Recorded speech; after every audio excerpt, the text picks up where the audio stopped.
Welcome to Men Pursuing More. I'm your host, Roger Maupin. I believe every man has the potential to push past his limits and strive for something greater. Whether you're a former athlete who is looking for what's next, a professional pushing through the daily grind, or someone simply ready to break through life's toughest challenges, if you're ready to step into the pursuit of something more, your pursuit begins now.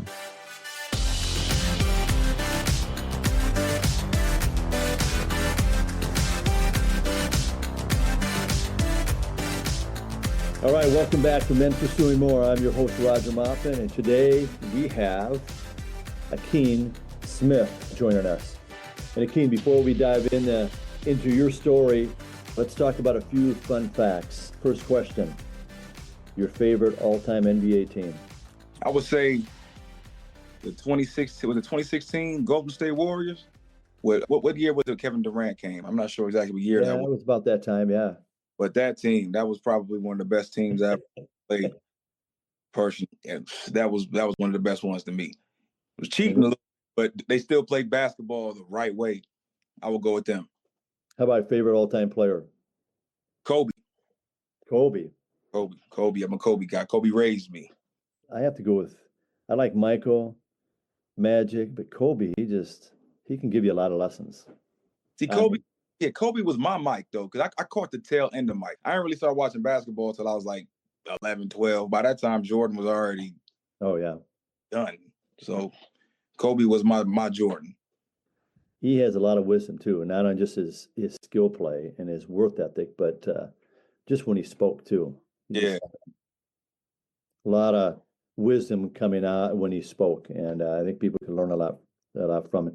And last one, I know we've been playing ball together or against each other, a lot of pickup ball. I don't know if we played against each other in any leagues, but your average shooting percentage from threes, would that be like 60, 70, or we're going a little bit higher, maybe 80, 85%?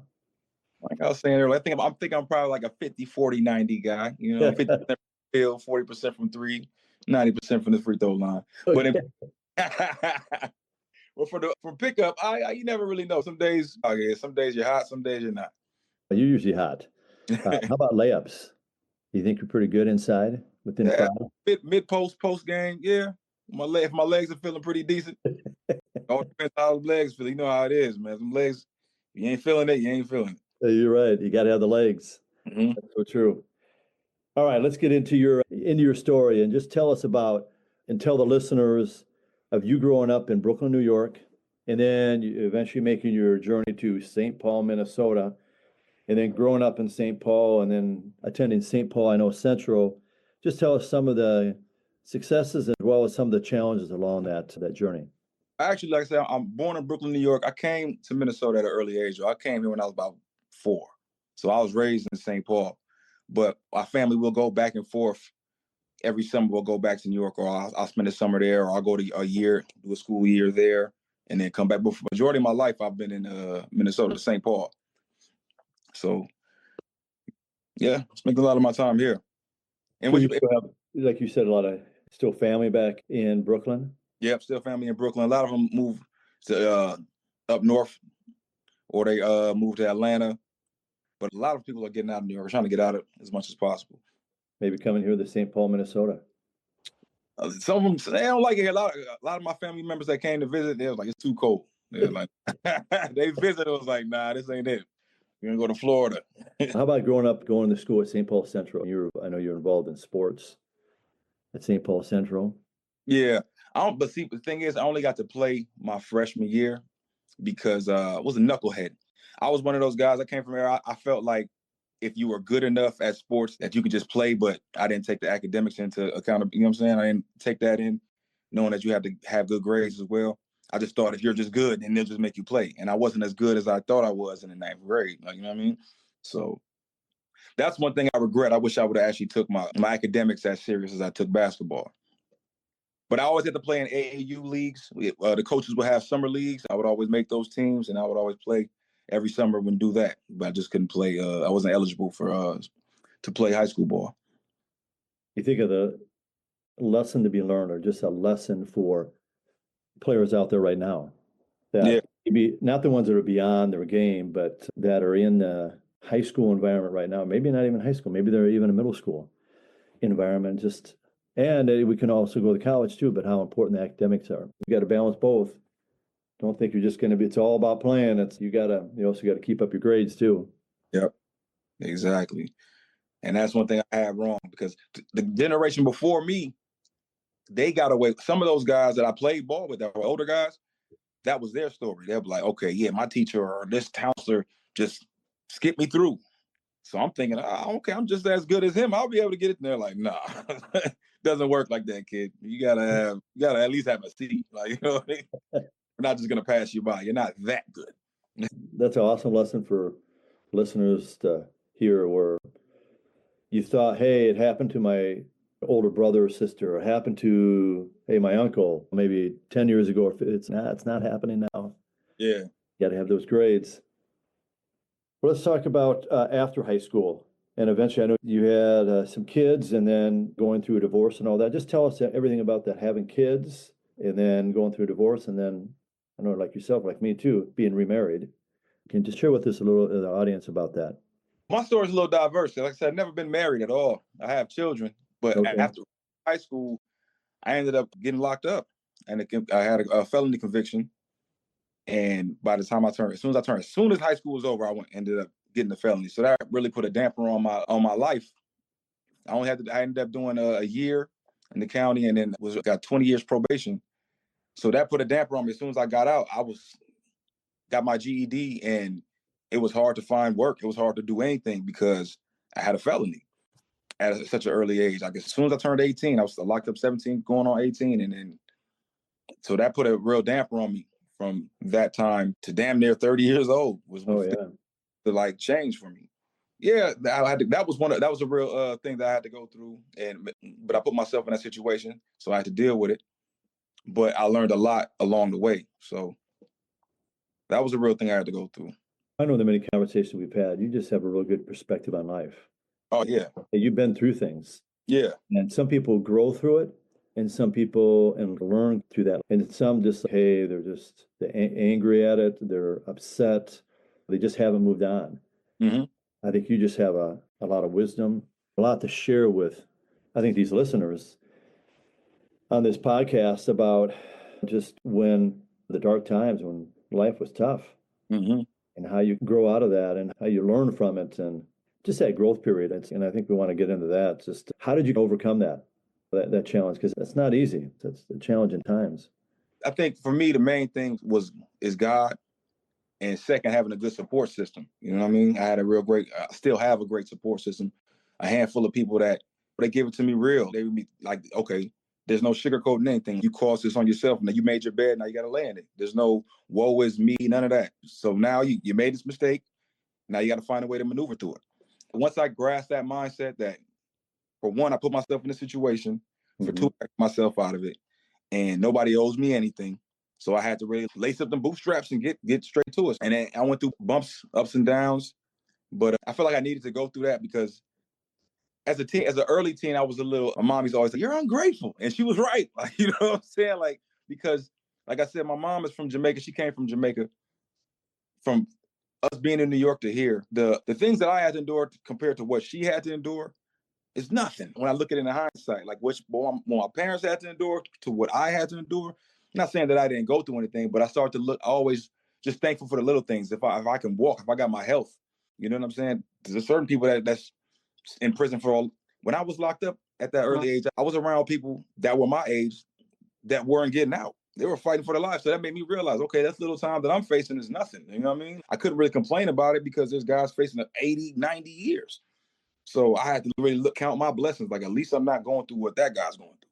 So, and maybe just realize, like, just to count my blessings, even when I was free, even when things are going bad, at least I'm around my children. I'm around my loved ones. I'll be able to find a way to maneuver through this, but I just got to stay consistent. So I always look at, look at the glass half full instead of empty type guy. So I'm just happy I have a glass.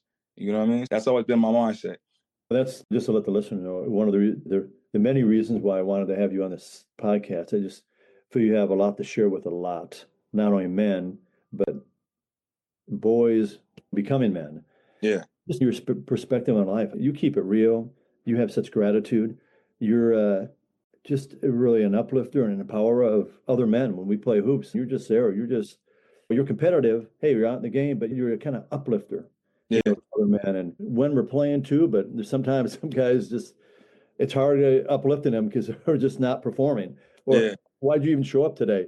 Exactly. But even off the court too, in the many conversations we've had, you're an uplifter. And I just want the listeners to know this. Just, the time we've spent together on the court, but also off the court, I think two key words is you're just an uplifter and empowerer of other men. And I think other men want to be around you. And you just have that energy and you just have that gratitude, but you just thankfulness, you can just see it in you. Just it flows out of you. And it's so natural and it's so intentional. Where some people it's like, are they really that way? But that's you. Yeah. One thing I learned too at an early age, and I learned this through basketball, is the strength of a team. This camaraderie when you got a bunch of guys or just people in general that can all buy into the same thing and have the same goal.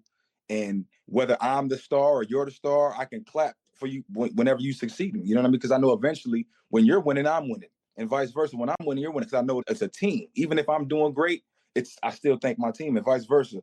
If they're doing great, they still thank me because we all play a role. So I always knew that at an early age that you get the strength in numbers. And if you can have a whole bunch of people, a whole bunch of guys or whatever it is, whether it's business, sports, or whatever it is in life, the strength in numbers. So I always learned that early age, and I always tried to pass that on, man.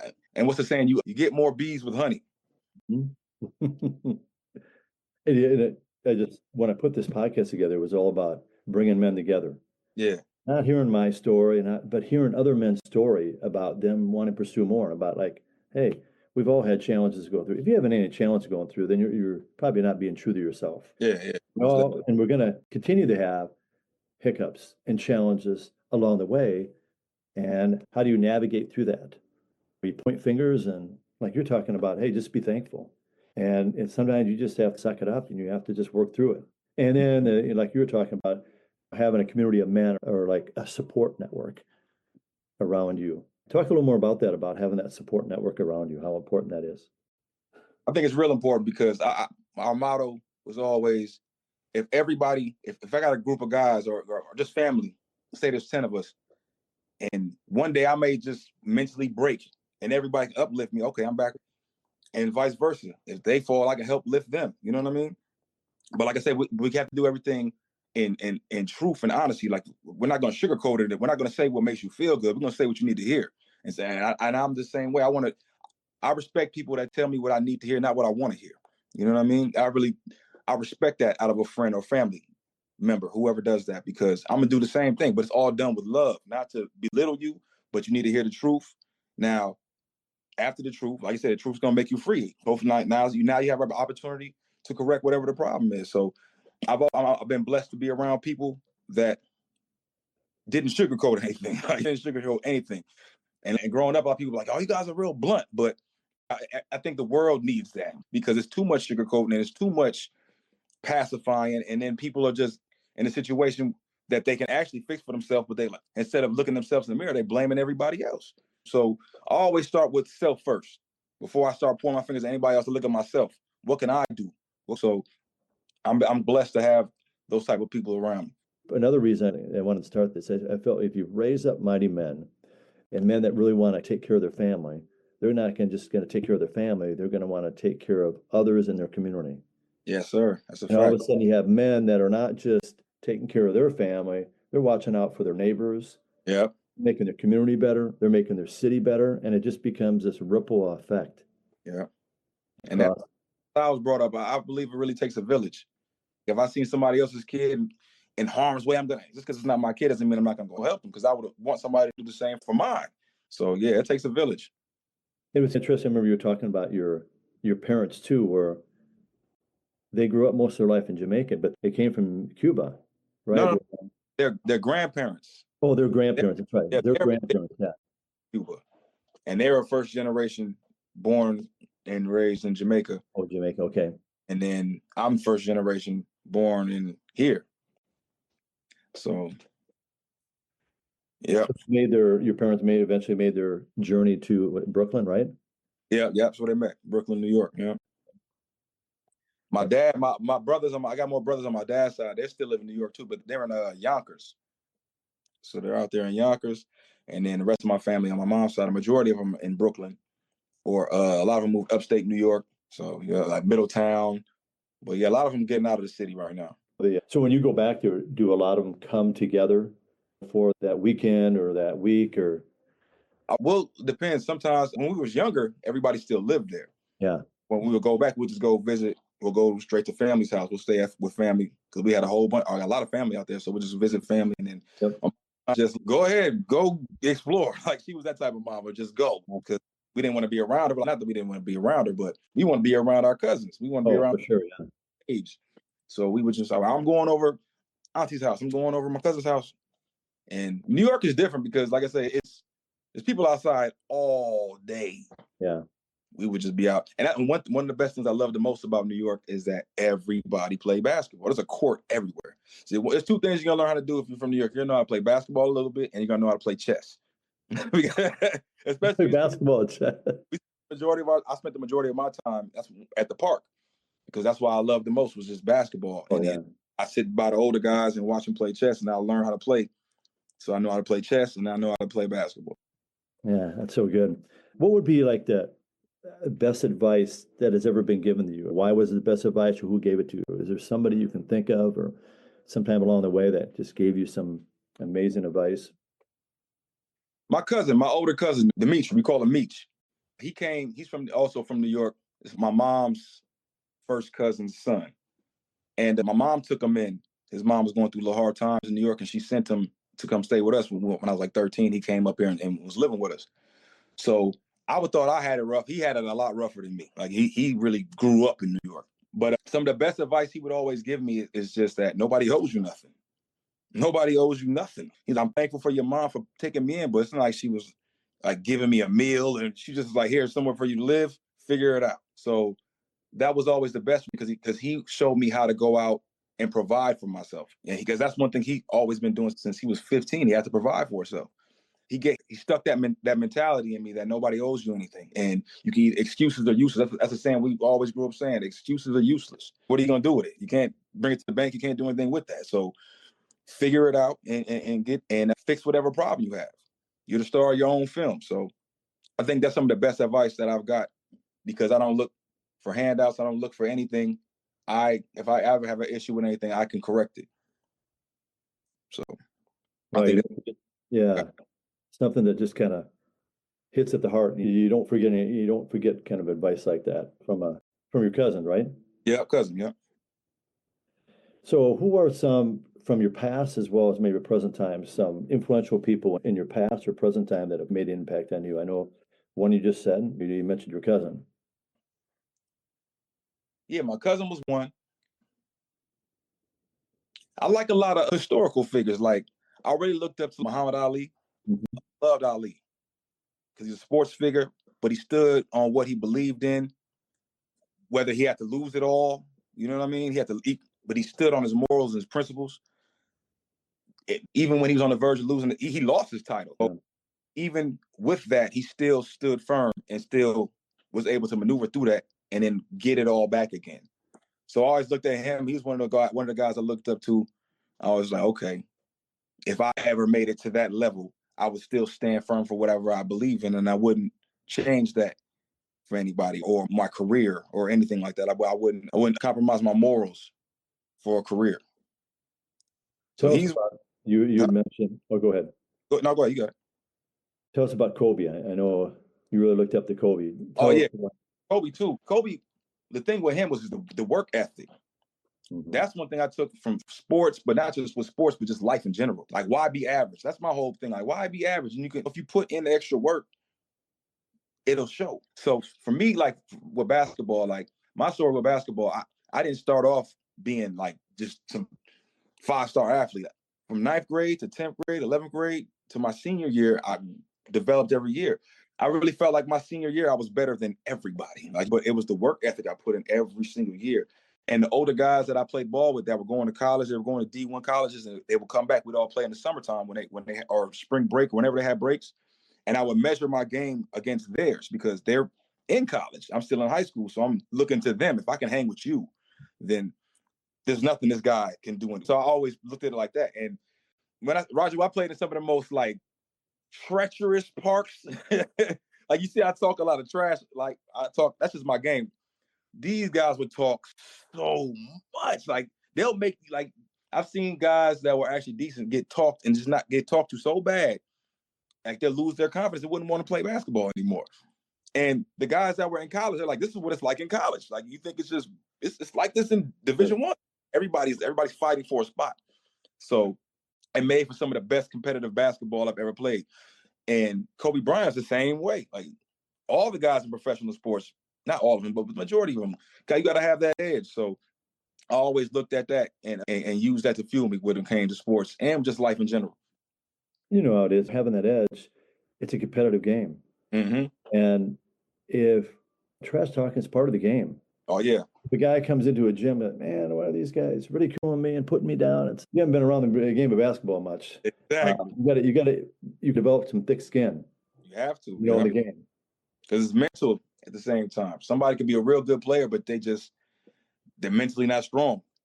And that'll show up in their game. You got to be able to walk the walk. You can't just talk and not do nothing. Like you have to. He walked it. He did it. Yeah. Yeah. I know we've had many discussions about this, about health and nutrition. Tell us how important it is to you. I know you've talked to others about that in the game and how important it is, not only the play during the week and just stay in shape, but I know even on Facebook, I think you had some videos of like doing push-ups and workout, but how important is that in your routine about just the health and nutrition and maybe what you can share with others? I feel like health is wealth. I say it all the time because it's the truth, because you can have as much money as you want, but if you're not healthy, like it means nothing at the end of the day. We've all been sick and we're like, yo, I'll give everything I have just to have my health back. I hate this feeling. Mm-hmm. So being blessed to make it to the age that we're at, I feel like that's the talking point that we need to talk about, especially living where we live, where the food is diluted. There's so many chemicals and so many different things in the food that are tearing us down. You got to find a way to balance it out. And it seems as soon as once you get over 25, you ask the average person, when's the last time you ran full speed? They're like, I don't know. That's not a good thing. I feel like your body's a machine. If you put the right things into it, it'll treat you right. And that's how you're a prime example of that. At your age, you're still able to run around and play basketball. And there's guys, I know, I look at guys that's your age, and or for example, I go to the gym, right? And I see guys that are around your age, and they're still moving just like you, just moving around. And then I go to people that go to the bar all the time, and I look at how they are at the same age, and they need a cane, their hip is out of place. You know what I mean? And I'm just like, I don't want to be like that. Like, you know what I mean? If I'm blessed to live a long life, I want to make sure I'm able to still run around with my children, my grandchildren, if I'm blessed to have any. But that's always been my mentality. But you got to actually take the time and focus on what you're putting in your body and exercise. So that's where I stand. Yeah, like I think a good point is you do it now. You don't wait until the doctor says, you know what, we got to put you on meds. You got to have a hip. Sometimes you eat a hip but there's things you can do right now about like proper eating, proper exercise, stretching. What are you doing when you get up in the morning? What are you doing during the week? What is your routine during the week? We all have busy schedules. And so me personally, what I do Monday through Saturday, I wake up at 5 o'clock. I work out at 6 Monday, and then Tuesday I'll go to Eastview to play ball. Wednesday I work out. Thursday workout. Friday workout. Or sometimes I'll be able to go to Eastview, and then Saturday I'll go. If we have runs at Eastview, I'll go there to play. And it makes it a lot easier that my fiance, she also does the same thing. Like she's more obsessed than me. She's on it like clockwork. So that makes me it's friendly competition because I can't let her out. You know what I mean? I can't let her just be looking good and I'm still out of shape. No, I got to make sure I'm on top of my stuff too. So that makes it a lot easier when the person you're dealing with is on the same page for me personally. It's a little kind of like little competition, but a friendly competition between each other and keep each other in line and fit. Yeah, steel sharp as steel. Like she's gonna give me the extra push. I'm gonna give her the extra push. So I love that. All right. So let's wrap this up. Akeen, I appreciate you being on the podcast today. And what are some few final thoughts that you would like to leave with men as they continue their journey, if it's personally, professionally, um, along the journey? Remember, there's men on this call that are a range of ages, from they're in high school or they're in the 50s, 60s, or 70s. So share with us kind of some final thoughts. My final thoughts would be, don't let fear stop you from reaching your dreams. Don't be afraid to fail. If you're afraid to fail, then you don't deserve to win. You know what I mean? So that's my main thing. Don't be afraid of failure. You know what I mean? And don't let fear hinder you from anything. Don't do anything crazy, but don't let fear stop you from reaching or trying to reach your dreams. Awesome, man. I appreciate those final thoughts. And so how can the listeners follow you? I got a couple social media platforms, but as you can see, my Facebook is up and down. I joke a lot on that, but I just Facebook. I usually don't be on Instagram that much, but probably just Facebook. Okay. All right. That's a wrap with Akeen Smith. And I want to thank you for being part of the Men Pursuing More. No problem, Roger. Thanks for having me. Hey, thanks for listening to Men Pursuing More podcast. Don't forget to follow us at moppincoaching.com.